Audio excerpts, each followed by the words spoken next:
आविष्कार के e learning platform पर आप सभी का स्वागत है। और यहाँ पर आपको जैसे पता है कि हम गवर्नमेंट की स्कीम्स पर चर्चा करने जा रहे हैं और सरकारी स्कीम, और मुख्य रूप से ऐसी स्कीम जो कि राजस्थान के शहरी क्षेत्रों में संचालित की जा रही है। आपको पता है स्कीम के संदर्भ में हम देखें तो राज्य सरकारें हो चाहे केंद्र सरकार हो, वो मुख्य रूप से स्कीम जब लाती हैं तो उसके कुछ मकसद होते हैं, कुछ उद्देश्य होते हैं। उन्होंने उद्देश्य को ध्यान में रखते हुए हम स्कीम देखेंगे। इससे पहले हम स्कीम को पढ़ें, यहाँ पर हमें जानना ज़रूरी है कि योजनाएं प्लानिंग होती क्या है, क्यों बनाई जाती है, इनका असल में मकसद क्या होता है। जैसे आप देखते हैं कि हमारे पंचवर्षीय योजनाएं जो शुरू की गई थी, 5 ईयर प्लान, वो भी एक ऐसा ही तरीका था सरकार के द्वारा योजनाओं बनाने का। हालांकि पंचवर्षीय योजनाएं आज समाप्त हो चुकी हैं, लेकिन उसी रूप में आज हमें कुछ योजनाएं देखने को मिलती है, चाहे वो बजट के माध्यम से देखें, सरकार बजट के माध्यम से घोषित करती है। राज्य सरकारें जो भी होती हैं अपने देश में, वो भी बजट के माध्यम से घोषणा करती हैं। तो हम यहाँ पर मुख्य रूप से स्पेसिफिक फोकस रखेंगे राजस्थान के संदर्भ में।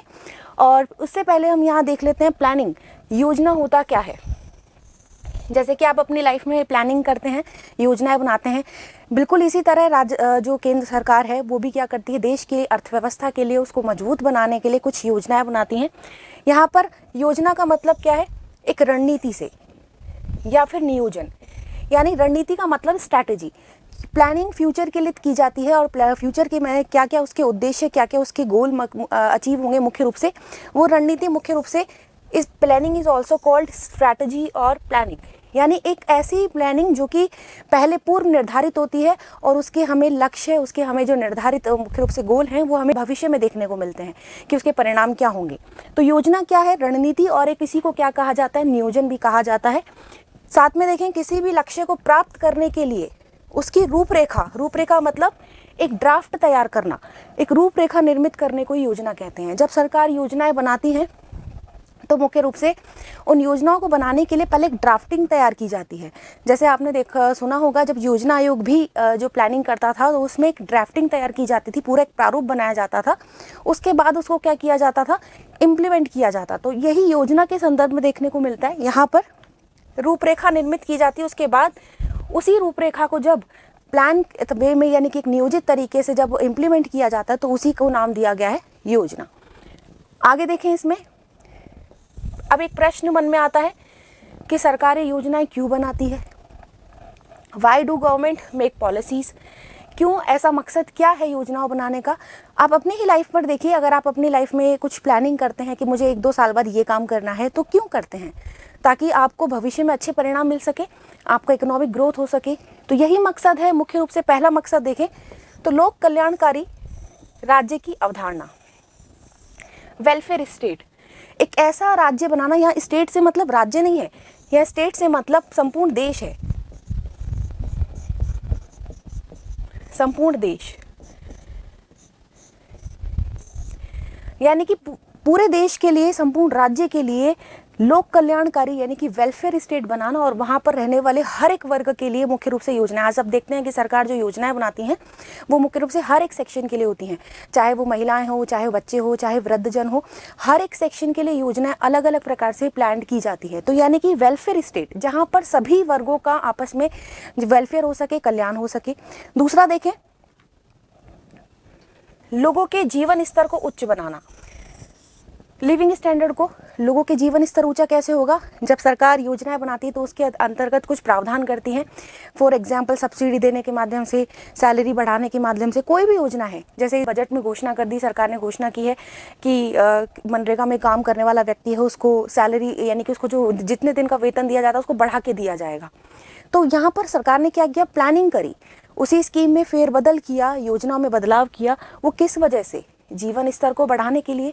तो हमारे देश के हर एक वर्ग का जीवन स्तर, लिविंग स्टैंडर्ड बढ़ सके, वेलफेयर स्टेट का जो हमारी कल्पना है, जो गांधी जी का भी एक स्वप्न था वेलफेयर स्टेट, वो भी हमारा बन सके, वो भी एक क्या है, मुख्य रूप से इसका उद्देश्य है। तो सरकारें योजना क्यों बनाती है, पहली बात लोक कल्याणकारी राज्य की अवधारणा, ताकि सफल हो सके वेलफेयर स्टेट। दूसरा, लोगों के जीवन स्तर को उच्च बनाना, यानी लोक कल्याणकारी राज्य की अवधारणा और लोगों के जीवन स्तर को उच्च बनाना, ये मुख्य रूप से सरकार का उद्देश्य रहता है।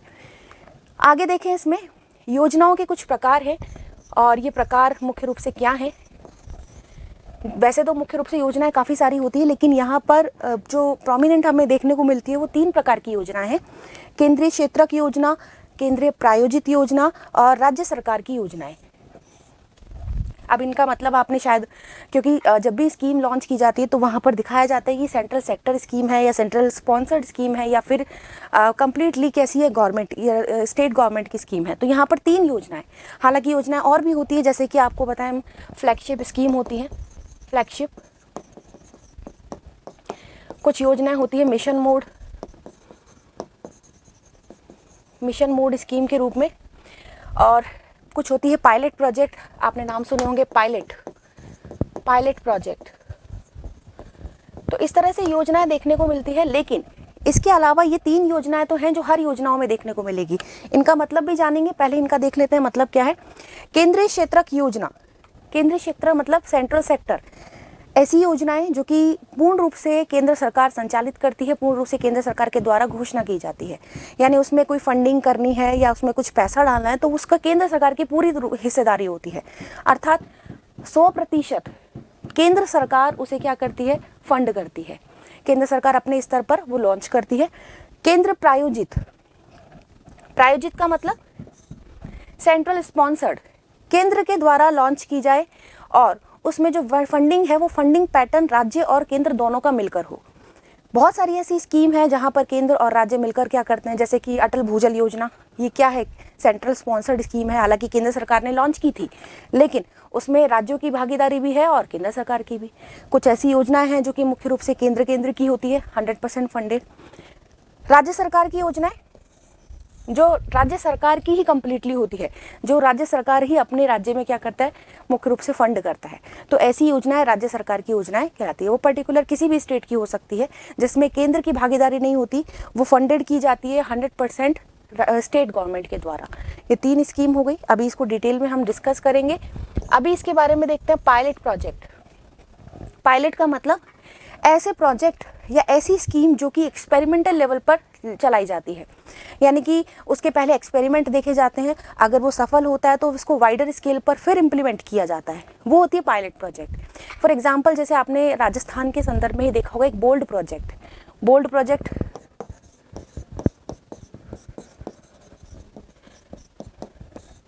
यानी कि बैम्बो की खेती करने के लिए एक प्रोजेक्ट चलाया गया था, बांस की खेती करने के लिए राजस्थान में, ताकि डेजर्टिफिकेशन को रोक सके। ये बोल्ड प्रोजेक्ट उदयपुर से शुरू किया गया था राजस्थान में, लेकिन उदयपुर में जब इसके परिणाम बहुत अच्छे देखने को मिले तो फिर इसको वाइडर स्केल पर पूरे राजस्थान में क्या किया, एक बेल्ट के रूप में इसको संचालित किया गया। तो पायलट प्रोजेक्ट पहले एक्सपेरिमेंटल लेवल पर होते हैं, जब उसके परिणाम अच्छे निकलने लगते हैं तो उसे वाइडर स्केल पर फिर क्या कर दिया जाता है, इम्प्लीमेंट कर दिया जाता है। तो कुछ समय के लिए ये होते हैं पायलट प्रोजेक्ट के रूप में। फ्लैगशिप का मतलब, ये तो बहुत इंपॉर्टेंट है, अभी जैसे आपने देखा होगा राजस्थान के बजट में मुख्य रूप से बहुत सारी योजनाएं सरकार ने फ्लैगशिप के अंतर्गत डाली है, केंद्र सरकार भी डालती है अपने बजट में। फ्लैगशिप का मतलब ऐसी योजनाएं जो कि सरकार की नज़र में बहुत ज़्यादा इंपॉर्टेंट होती है, प्रायोरिटीज़ में होती हैं, प्राथमिकता में होती हैं, वो फ्लैगशिप स्कीम है। बहुत सारी स्कीम फ्लैगशिप है सरकार की, जैसे आपने देखा होगा शुद्ध के लिए युद्ध अभियान राजस्थान की स्कीम है, वो फ्लैगशिप स्कीम है ना। निःशुल्क जाँच योजना, निःशुल्क दवा योजना, ये फ्लैगशिप स्कीम के अंतर्गत आती है। तो कई बार जब योजनाएं आती है तो उनसे प्रश्न ये आ जाता है कि किस प्रकार की स्कीम है, फ्लैगशिप है, मिशन मोड है। अब ये मिशन मोड समझे, मिशन मोड क्या होता है। मिशन मोड का मतलब ऐसी योजना जो मुख्य रूप से किसी पर्टिकुलर टारगेट को लेकर एक तरह से संचालित की जाती है। जैसे 2024 तक हमें नल कनेक्शन देना है, तो एक मिशन तैयार किया सरकार ने 2024 तक का। अब वो 2024 क्या है, एक मिशन है, यानी कि जिसकी एक निश्चित समय अवधि होती है, पीरियड होता है, और उस समय अवधि के अंदर हमें मिशन को कंप्लीट करना होता है, वो मिशन मोड। तो बहुत सारी स्कीम होती है जो मिशन मोड के तहत संचालित होती है एज अ मिशन मोड, वो स्कीम कहलाती है मिशन मोड प्रोजेक्ट। तो बहुत सारी स्कीम है और पर्टिकुलर हम ये 3 स्कीम देखेंगे। अभी जो भी स्कीम हम डिस्कस करेंगे उसमें हम देखेंगे कि केंद्रीय क्षेत्र की स्कीम है वो, या केंद्र प्रायोजित है, या पर्टिकुलर राजस्थान सरकार की है। तो आगे डिस्कस करते हैं। इसी के संदर्भ में हमने देखा केंद्रीय क्षेत्रक योजना, जिसे कहते हैं सेंट्रल सेक्टर स्कीम। अब ये क्या है, जिसमें ऐसी योजना जिसमें 100% यानी कि 100% वित्त पोषण किसके द्वारा किया जाता है, केंद्र सरकार के द्वारा। ऐसी योजना जो कि पूर्ण रूप से केंद्र सरकार के द्वारा संचालित की जा रही है, उसका क्रियान्वयन भी केंद्र सरकार कर रही है, और उसका फंडिंग, उसका वित्त पोषण भी कौन कर रही है, केंद्र सरकार। तो कंप्लीटली एग्जीक्यूटेड और यहाँ पर हम कह सकते हैं कि एक तरह से funded by central government. Next हम इसी में देखें, क्रियान्वयन भी यानी कि इम्प्लीमेंटेशन भी इसका किसके द्वारा किया जाता है? केंद्र सरकार के द्वारा।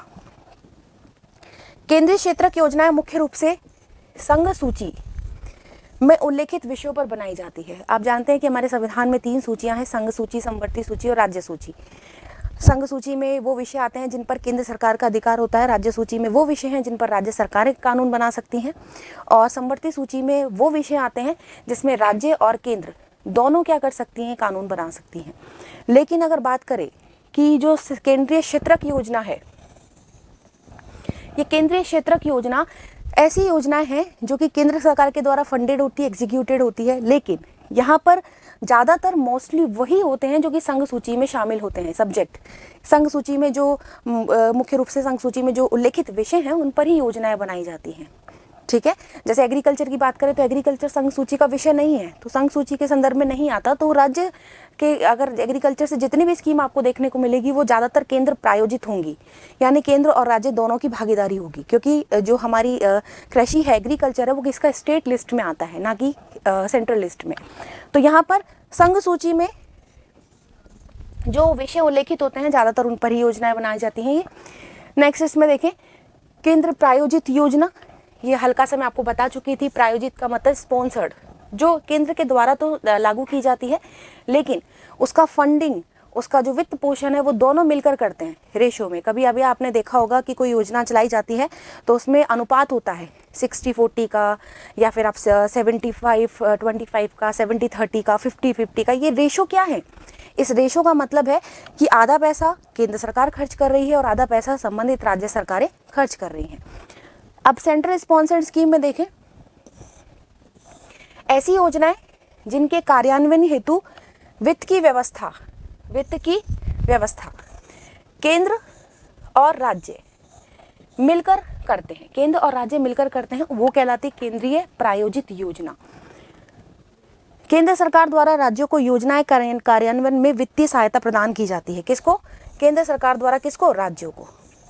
ये पर्टिकुलर हम राजस्थान के स्टेट के संदर्भ में देखें या देश के कोई सा भी राज्य के संदर्भ में देखें, वो यही स्कीम होती है। यानी कि कोई मान लीजिए यूपी की सरकार है या फिर राजस्थान की सरकार है, तो वहाँ पर कोई योजना चल रही है तो उसमें फंडिंग एक तरीके से में होगी, हिस्सेदारी में होगी, केंद्र और राज्य के संदर्भ में। तो ऐसी योजना जिसमें केंद्र और राज्य की सरकारें मिलकर क्या करती है? आपस में वित्त पोषण करती है किसी स्कीम को संचालित करने में, किसी स्कीम को इम्प्लीमेंट करने में। आगे इसमें देखें, इसी के संदर्भ में ऐसी योजना जिनके कार्यान्वयन हेतु वित्त की व्यवस्था केंद्र और राज्य सरकारें मिलकर करती हैं, वित्तीय सहायता इस क्रियान्वयन में प्रदान की जाती है। अब इस राशि का जो अनुपात है ये 50-50 में भी देखने को मिल सकता है, 60-40 में भी देखने को मिल सकता है, 75-25 या 70-30। अभी रेशियो किस किस का है? यहाँ पर 50-50 देखें तो यहाँ केंद्र और राज्य। 60-40 का देखें तो यहाँ पर 60 रेशो केंद्र का और 40 राज्य सरकार का, 70-25 केंद्र राज्य। इस तरह से रेशो आपको देखने को मिल सकता है। यानी कि केंद्र सरकार या तो इक्वल पे पार्टनरशिप कर सकती है, या फिर फंडिंग कर सकती है, या फिर थोड़ा सा राज्य सरकारों को थोड़ा सा कम कर सकती है और खुद का रेशो थोड़ा सा ज़्यादा रखती है। 70-30 में देखें तो ये केंद्र का और ये राज्य का। इस तरह से फंडिंग आपको जनरली देखने को मिलता होगा कि कितनी। अभी जब हम योजनाएं पढ़ेंगे तो उसमें देखेंगे कि कितनी फंडिंग जो केंद्र प्रायोजित योजना है उसमें किस केंद्र सरकार की कितनी फंडिंग है, राजस्थान की कितनी फंडिंग है, तो उस संदर्भ में भी हम बात करेंगे। नेक्स्ट अगर देखें हम कुछ विशेष राज्यों जैसे पूर्वोत्तर और पहाड़ी राज्यों के लिए यह 90-10 का रेशो भी हो सकता है। जैसे आपने देखा होगा कुछ स्कीम नॉर्थ ईस्ट के लिए लॉन्च की जाती है केंद्र सरकार के द्वारा, लेकिन उसमें फंडिंग का अगर पैटर्न देखें तो 90-10 रेशो का देखने को मिलता है। ऐसी पहाड़ी राज्यों में जैसे हिमालय, जो हमारा हिमाचल प्रदेश है, उत्तराखंड है, यहाँ पर भी कुछ योजनाएं, जम्मू कश्मीर है, यहाँ पर कुछ योजनाएं लॉन्च की जाती है, तो वहाँ पर यही ज़्यादातर सामान्यतः रेशो देखने को मिलता है। यानी कि 90 और 10। 90 किसका? केंद्र सरकार का, और यहाँ पर 10% जो है वो स्टेट गवर्नमेंट क्या करेगी? खर्च करेगी। तो यहाँ पर आपको 90-20 पूर्वोत्तर पहाड़ी राज्यों में भी देखने को मिल सकता है। इसी की तरह आगे बढ़े, इसमें शामिल की जाने वाली जो योजनाएं हैं वो राज्य सूची के तहत आने वाले विषयों से संबंधित होती है। जैसे केंद्रीय क्षेत्रक योजना हमने देखा, केंद्रीय क्षेत्रक योजना पर्टिकुलरली उन्हीं विषय पर बनाई जाती है जो कि संघ सूची में शामिल होते हैं। लेकिन यहाँ पर अगर बात करें तो ये राज्य सूची पे जो स्टेट लिस्ट में शामिल होती हैं योजनाएं, उन पर ही योजनाएं बनाई जाती हैं। तो ये तो हमने बात करी किसकी, योजनाओं की। और योजना क्या होती है, मकसद क्या होता है योजनाओं को इम्प्लीमेंट करने का, और योजनाओं के मुख्य रूप से प्रकार क्या क्या होते हैं, ये तो आपका बेसिक था बिल्कुल। अब हम जो योजनाओं की चर्चा करने जा रहे हैं वो योजनाएं कौन कौन सी है वो देखिए। यहाँ पर हम बात करेंगे राष्ट्रीय शहरी आजीविका मिशन, बहुत इंपॉर्टेंट स्कीम है, बहुत ज़्यादा इंपॉर्टेंट स्कीम हमने यहाँ पर ली है।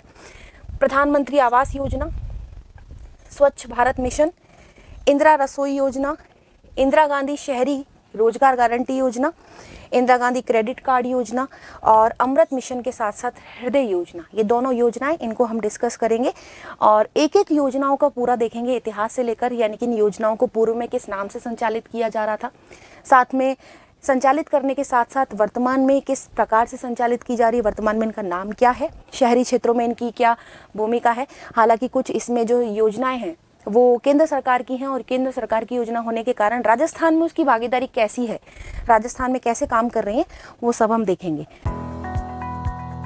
सब्सक्राइब करें हमारा YouTube चैनल, बेल आइकन को क्लिक करना ना भूलें, जिससे आगे आने वाले सभी YouTube अपडेट्स, वीडियोस, नोटिफिकेशंस आपको मिलते रहें।